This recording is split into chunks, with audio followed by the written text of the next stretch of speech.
Jumpa lagi di channel YouTube saya, Sanggar Pendidikan SR-PAN. Pada kesempatan kali ini saya akan menjelaskan tentang sistem organ pada manusia. Yang saya jelaskan di sini adalah organ pernapasan, organ peredaran darah, dan organ pencernaan.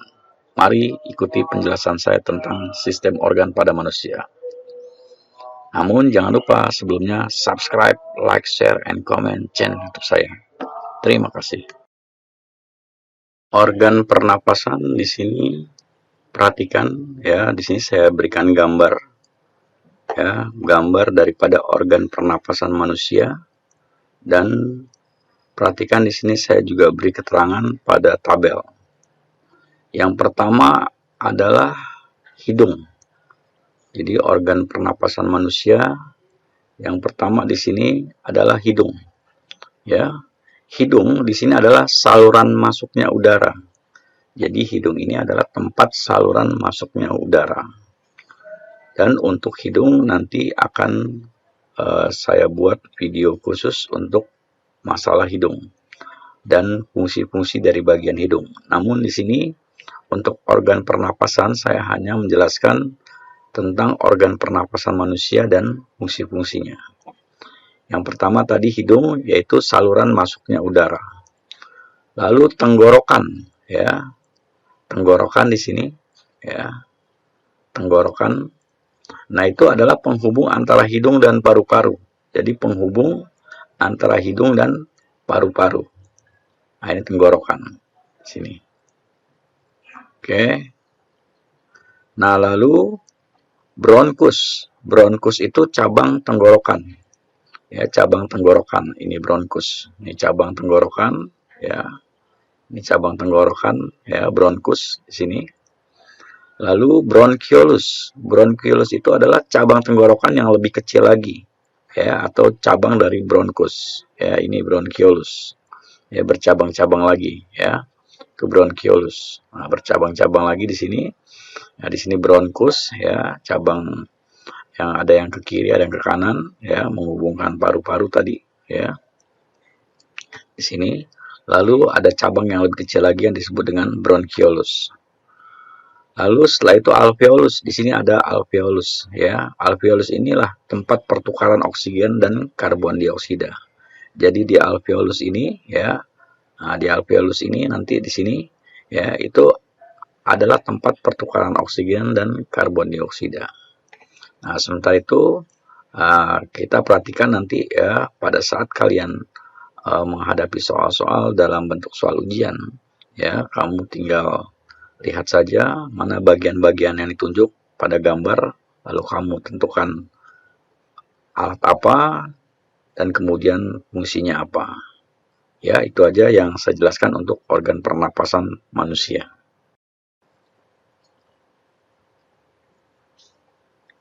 Sekarang perhatikan untuk organ pencernaan pada manusia.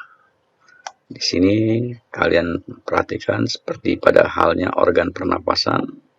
Untuk organ pencernaan itu ada mulut. Ya, mulut. Mulut ini nanti terjadi pencernaan mekanis dan kimia. Jadi pada mulut ini akan terjadi pencernaan mekanis dan kimiawi.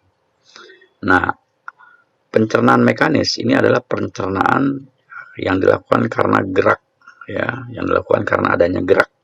Nah, di sini oleh gigi, ya. Nah, itu termasuk dalam pencernaan mekanis atau oleh lidah. Ini termasuk pencernaan mekanis. Lalu ada pencernaan secara kimiawi, berarti pencernaan yang dilakukan oleh enzim. Nah, pencernaan mekanis tadi yang seperti yang saya katakan adalah dilakukan oleh gigi dan lidah. Lalu bagaimana dengan pencernaan secara kimiawi? Pencernaan secara kimiawi dilakukan oleh enzim amilase di sini, ya, di mulut itu. Jadi nanti ada enzim amilase. Fungsinya yaitu untuk menguraikan zat tepung menjadi zat gula.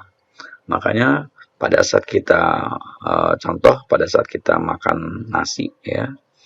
Nah, setelah kita melakukan pencernaan tadi di mulut, ya, maka nasi tersebut akan terasa manis. Makanya di sini sebetulnya ada yang dikatakan dengan enzim amilase, ya, amilase atau petialin yang berfungsi menguraikan zat tepung menjadi zat gula.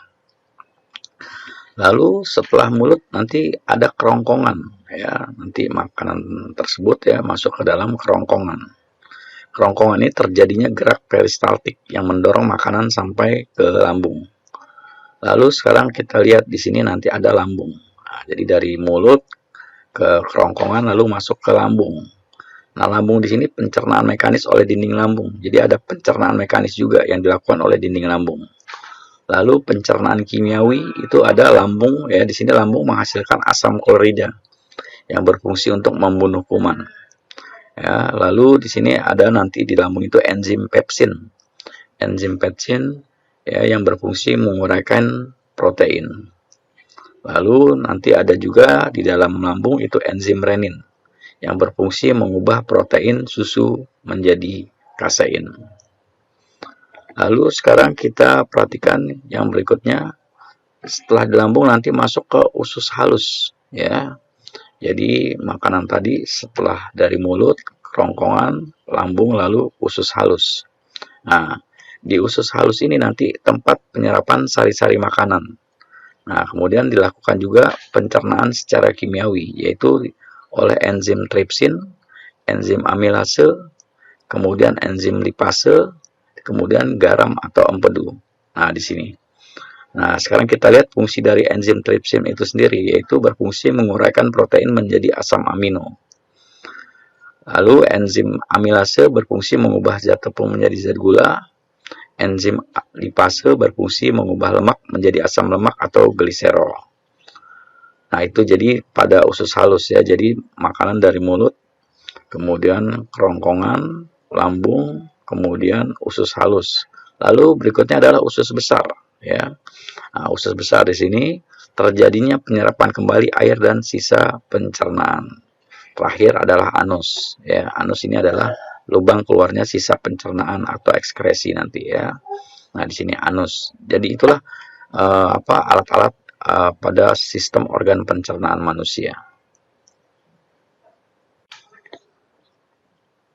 Sekarang perhatikan organ peredaran darah manusia. Ya, di sini saya akan menjelaskan pertama kali tentang sistem peredaran darah manusia. Nah, peredaran darah manusia itu ada peredaran darah kecil dan peredaran darah besar. Secara garis besar, peredaran darah kecil itu dari jantung, paru-paru, jantung. Sekali lagi, peredaran darah kecil, jantung, paru-paru, jantung. Nah, sekarang kita amati bentuk peredaran darah kecil. Nah, sekarang yang pertama kita lihat dari bilik kanan. Nah, ini bilik kanan ya yang bergaris biru di sini ya. Jadi kita perhatikan arah yang biru. Nah, sini. Nah, sekarang yang pertama adalah bilik kanan. Nah, dari sini. Bilik kanan lalu masuk ke arteri pulmonalis ya, yang 3 di sini, arteri pulmonalis lalu masuk ke paru-paru. Ya, paru-paru di sini 4 ya, paru-paru. Lalu masuk ke vena pulmonalis ya di sini. Nah, kemudian baru masuk lagi terakhir ke serambi kiri. Nah, di sini adalah peredaran darah kecil. Jadi 2, kemudian 3 ya, masuk ke paru-paru 4, kemudian melalui sini 5 ya, vena pulmonalis, terakhir ke serambi kiri. Nah, ini peredaran darah kecil. Jadi secara garis besar peredaran darah kecil itu jantung, paru-paru, jantung. Ya. Jadi jantung, paru-paru, jantung itu untuk peredaran darah kecil. Lalu sekarang peredaran darah besar. Secara garis besar peredaran darah besar itu adalah dari jantung ke seluruh tubuh, ya. Jantung ke seluruh tubuh, lalu balik lagi ke jantung. Sekarang kita perhatikan arahnya. Yang pertama di sini, ya, dari 7, ya, dari 7 yaitu bilik kiri. Ya, di sini kalian perhatikan bilik kiri, lalu masuk ke aorta di sini ya, lalu dari sini bilik kiri masuk ke sini ke aorta. Aorta ke seluruh tubuh ya. Lalu masuk ke seluruh tubuh di sini.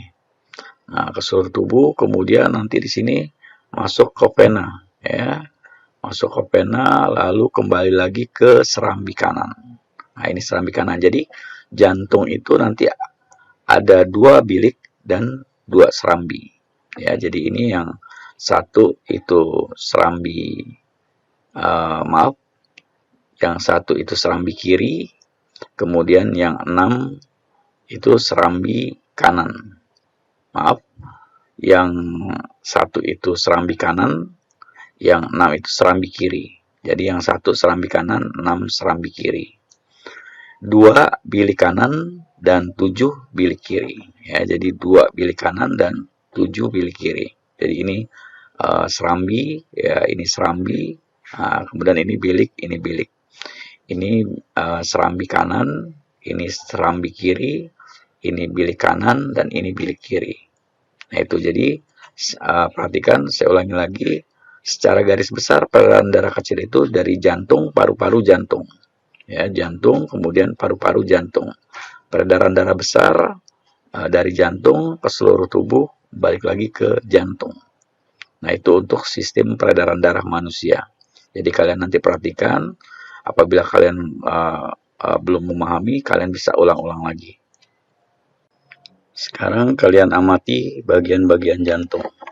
Di sini bagian jantung itu nanti ada pembuluh nadi, ya pembuluh nadi, kemudian pembuluh balik, lalu serambi kanan, ya serambi kiri, lalu bilik kanan, bilik kiri.